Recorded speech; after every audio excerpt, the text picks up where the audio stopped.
Okay, welcome everyone to another session of Lunch and Learn. The title in itself is a bit enigmatic. The title is Strange Questions, Even Stranger Answers. I think this could be at the same time interesting and a challenging session. A little bit of background before we get into the questions. And shortly after the destruction of the Second Temple in the year 69 of the Common Era, the land of Israel was conquered by the Romans. The Roman emperor invited or demanded, maybe you can say, a debate between the philosophers, scholars, and sages of Athens, which is known as the intellectual and cultural center of the ancient world, and the Jews. So the representative of the Jews was Yehoshua ben Hananiah, who was a merchant of charcoal. That may sound a little bit strange, but most of the leading rabbis earned their living in doing menial work, and he was no exception. He was the leading rabbi of the period after the Second Temple, the recognized spokesman for the Jewish community, and a very talented debater. And so the Gemara records the debate between 60 sages or philosophers of Athens on one side and Rabbi Yehoshua ben Hananiah on the other side. And one other important point that will come out a bit later is that, as we said, this was shortly after the destruction of the Second Temple. Rabbi Yehoshua ben Hananiah was actually in Jerusalem. He experienced and witnessed the destruction of the Second Temple. And that colored his whole approach to many things within halakha, within Judaism, as we will soon see. Okay, so let's get to the nitty-gritty, the three strange questions and the three even stranger answers. And just as a kind of like a warm-up or warning, this is difficult to understand. As we said, it's enigmatic. It sounds like a riddle, certainly incomprehensible. And if we didn't know better, we would think that's some kind of a joke. So there are more than three questions, but they're all recorded in the Gemara, in the tractate that's called Bechorot, page 8b. And first, let's see the questions and the answers. And then we'll look at it in a little bit more depth, try to make sense of it. And at the end, I'm going to try to suggest a common theme and some kind of a result that we can take from these stories. So fortunately, I have the translation. The first story, again, not stories, but the first recollection of the debate between the 60 sages of Athens and the spokesman of the Jewish community, Rabbi Yehoshua ben Hananiah. The first is the sages of Athens ask a question.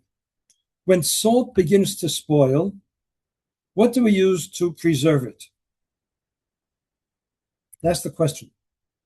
But Rabbi Yehoshua said to them, this is his answer, with the placenta of a mule.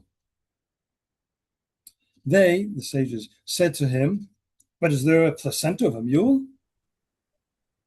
But Rabbi Yehoshua said to them, and does salt spoil? The sages admit that they lost. The score now is Rabbi Yehoshua 1, the sages of Athens 0.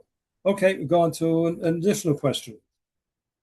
They ask, if a chick dies while it's in the egg, before the egg is hatched, and it's sealed from all sides, where does the soul escape from? That's the question.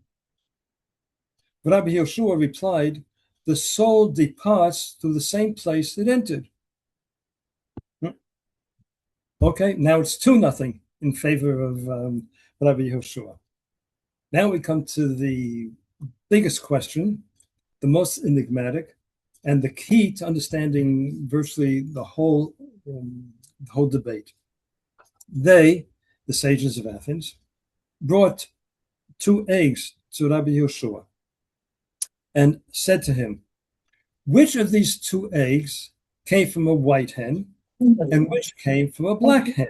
2 identical eggs, and they ought to know which one came from one of them came from a white hen, the other one came from a black hen. Which was from the white, which was from the black? Rabbi Yeshua answered, I don't know. Okay, now it sounds like it's 2-1. The sages won. Except that Rabbi Yeshua then brought in 2 pieces of cheese and said to them, to the sages, which of these pieces of cheese, 2 identical pieces of cheese, is from the milk of a white goat, and which is from the milk of a black goat? The sages said they didn't know. And the final score, 3-0. Okay, what is going on here? What are all these crazy questions and even more crazier answers? So let's look them at again. I made some notes. I'm going to try to adhere to them, but let's see if I can present it in some kind of a logical way. Okay, the first question and answer had to do with salt. What do you do with salt when salt spoils? Well, first of all, salt is used as a preservative, prevents things from getting spoiled. Before we had refrigeration, they would salt meat so that it wouldn't get spoiled. And that's what they're asking. How do you preserve salt so it doesn't get spoiled? So Rabbi Yehoshua answers with a placenta. Now, what is going on here? The sages of Athens are equating salt with Judaism. And what they're saying is that Judaism is getting spoiled. We're talking about 1,400 years after Mount Sinai. It's been a long time, 1,400 years, plus minus. Judaism is no longer relevant. It's getting spoiled. This is Athens, the intellectual center of the world. How can you maintain something that's 1,400 years old? It's getting spoiled. It's no longer relevant. It's not applicable to the modern world. You have to change it. You have to update it before it's too late.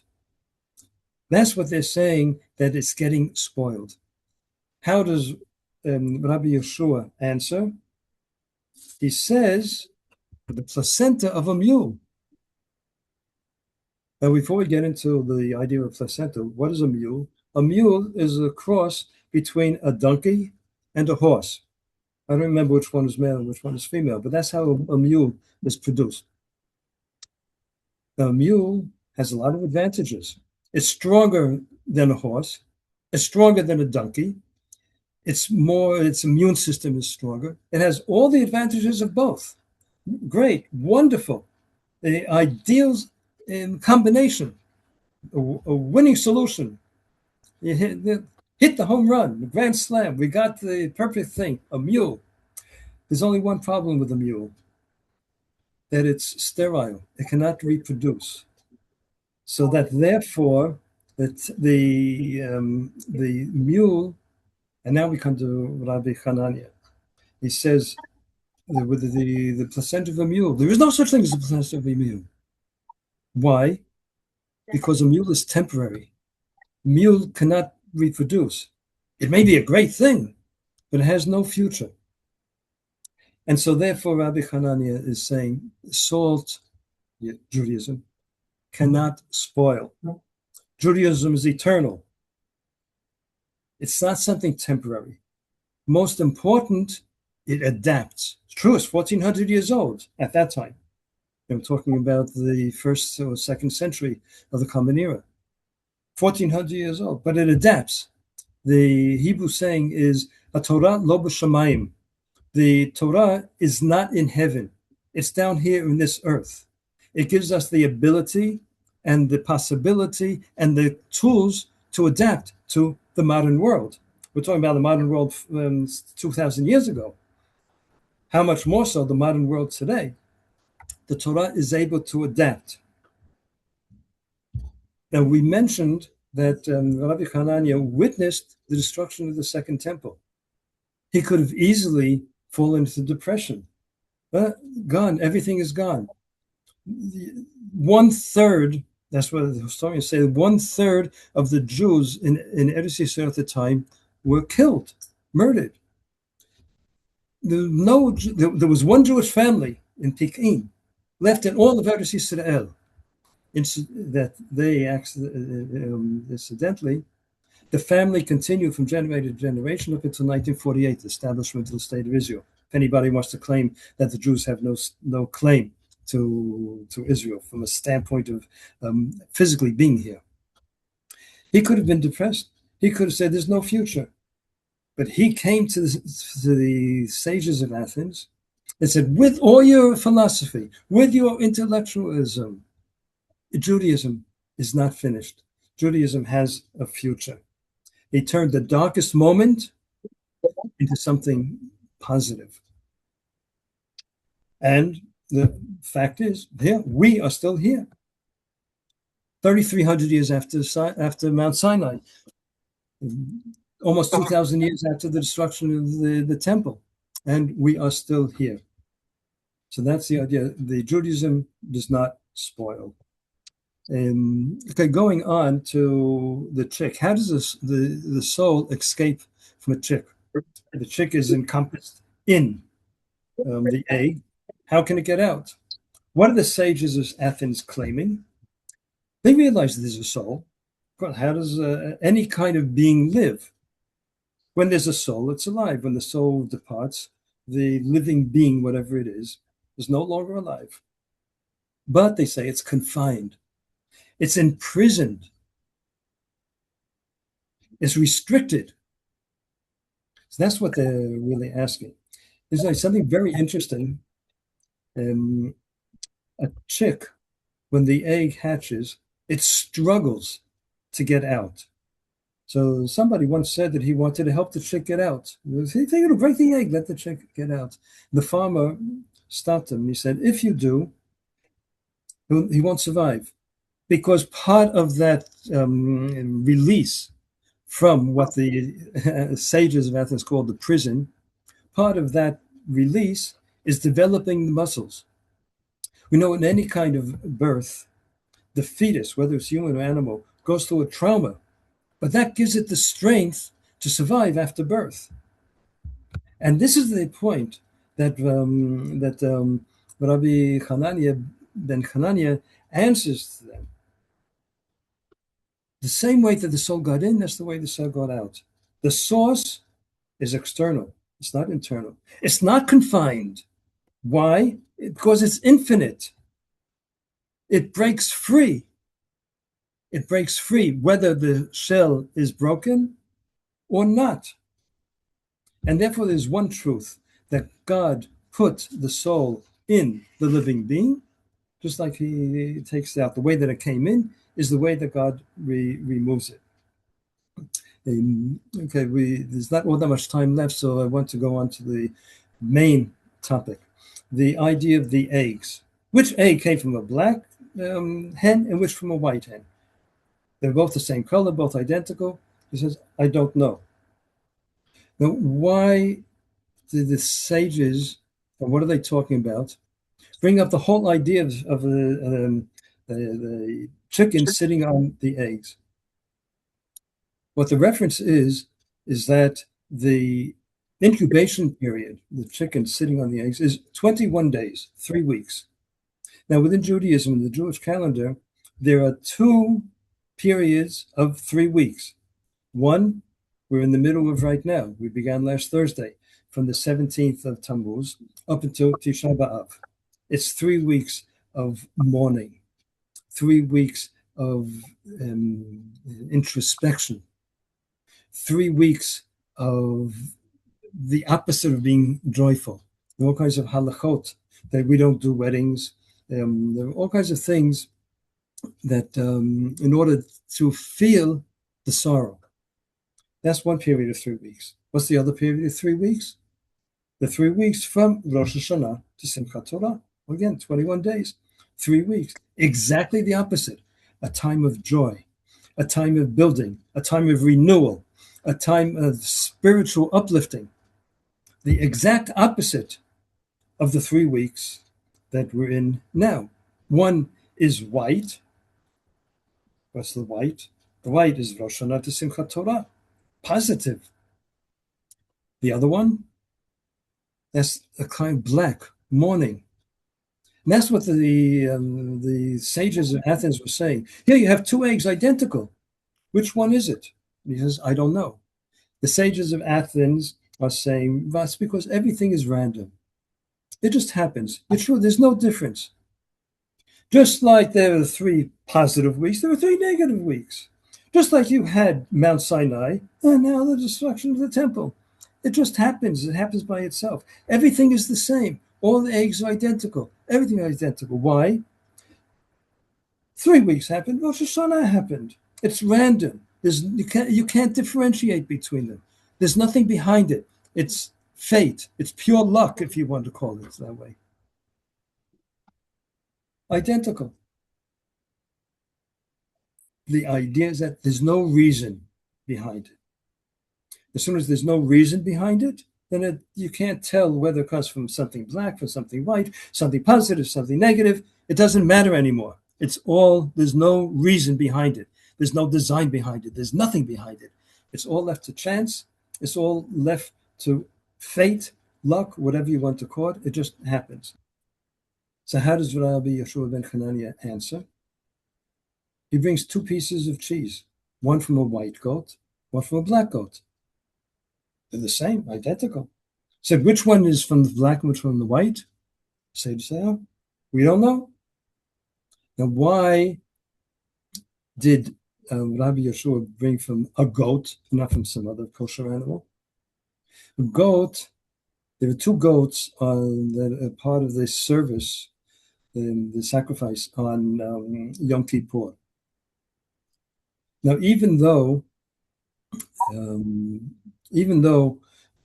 they're the same, one is used for sacrifice, and the other one is sent to what's called Azazel, taken out of Jerusalem, out of the temple, out to a cliff where it's killed. And that goat, the one that's taken outside, so let's put this: one goat is used for something holy, the sacrifice in the Holy of Holies. That's white. That's whiteness. The other one carries all the transgressions of the Jewish people from the past year. That's pretty negative, right? You can say that's black. That's what Rabbi Hanania is saying. One is white, one is black. But you have the cheese from both. Which one is from which? They don't know. Why? Because the one that seems to be black is only from an external. It's actually the one that's sent to Azazel is actually taking something negative, the transgressions, and turning it into something positive, tshuva, returning to Hashem.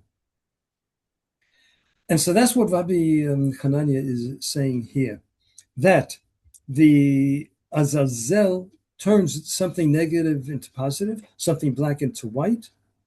The 2 pieces of cheese are the same. Something that seems to us, or that would seem to anybody else, to the sages of Athens, that seemed to be negative, is actually positive. The 2 pieces of cheese are identical. Why? Because there is a reason. There is something behind it. There is something behind divine providence. And that is that's the message that and the sages of Athens realized that he won the debate. Final score, 3-0. Okay, those are 3 strange stories. What is the common thread between these 3 stories? Right, we had salt, which preserves. Judaism is eternal. Doesn't get spoiled. It's eternal. We had the chick, right, with the soul. How does the soul get in and out? The soul is eternal. The eggs and the cheese, what's the message behind that? That the divine plan is eternal. God does not do anything randomly. Nothing is left to chance. Nothing is by fate. Nothing is what's called good luck, bad luck. It's all part of a divine plan. And each day, as we go on, we get further and further advanced and get closer and closer to the ultimate purpose of the divine plan, which is the full and final revelation. The common thread is Yisrael Chai. People of Israel lives. I want to tell a story, but if anybody has a question or to ask, so the story that I think exemplifies this whole idea, the idea of Am Yisrael Chai, the idea of Judaism being eternal. Okay, so I'll go into the story. It's a true story. I know somebody who knows one of the rabbis who was involved. After the Holocaust, the previous Rabbi Rayatz, sent emissaries to Europe to Christian monasteries and schools and places where Jewish children had been hidden. In some cases, the parents, realizing the danger, put their children into these Christian institutes. In some cases, the Christians themselves realized that the only way that they would be able to save these children is by putting them in this kind of framework, these institutes. In any case, now after the Holocaust, the rabbi said, okay, now they have to return to their parents if they're alive, or if their parents are not alive, at least to their people. So he sent emissaries throughout Europe. Now, 2 emissaries he sent to Germany itself, into the lion's den, so to speak. And they came to one of these schools, and the priest or minister or headmaster, whatever, was waiting for them. He knew they were coming. And he greets them warmly, and he says to them, it's so horrible what they did to your people. So the rabbis felt good. Okay, we have somebody who's going to be amenable, who identifies with us. He'll help us. So they go into the office, and whoever it is says, only we have one problem, that our institutions were bombed during the war. All the records are destroyed. We have no idea which of the children are Jewish and which are not Jewish. So they started saying, well, maybe some of them remember. No, they've been here so long, nobody really knows. But by the family name, no. Because you have names like Miller, which can be Jewish or Christian. Not only that, you have Jewish names like Rosenberg. One of Hitler's henchmen was associates, was called Rosenberg, not Jewish. Now the headmaster, priest, minister, whatever it is, feels that he's about to do. He says, I'm sorry, I'm very busy, but unless you can come up with absolute proof who is Jewish and who is not Jewish, I'm sorry, you're going to have to leave. To that, one of the rabbis answered, okay, but can we come back tonight at bedtime? So, okay, fine. They come at bedtime, all the children say their prayers, or whatever it is, they get into bed. Suddenly, these 2 rabbis, strange for them, strange-looking people, long, with hats and beard and long coats. Who's this? What are these people? What is this? What's going on? So everything is quiet, tense. And one of the rabbis says 6 words. Shema Yisrael, Adonai Eloheinu, Adonai Echad. Suddenly, one of the children jumps out of bed and says, Mommy! Another one jumps up. Another one. A few of the children jump up and they come and hug the rabbi. The rabbi says to them, okay, here I have the proof. Yisrael.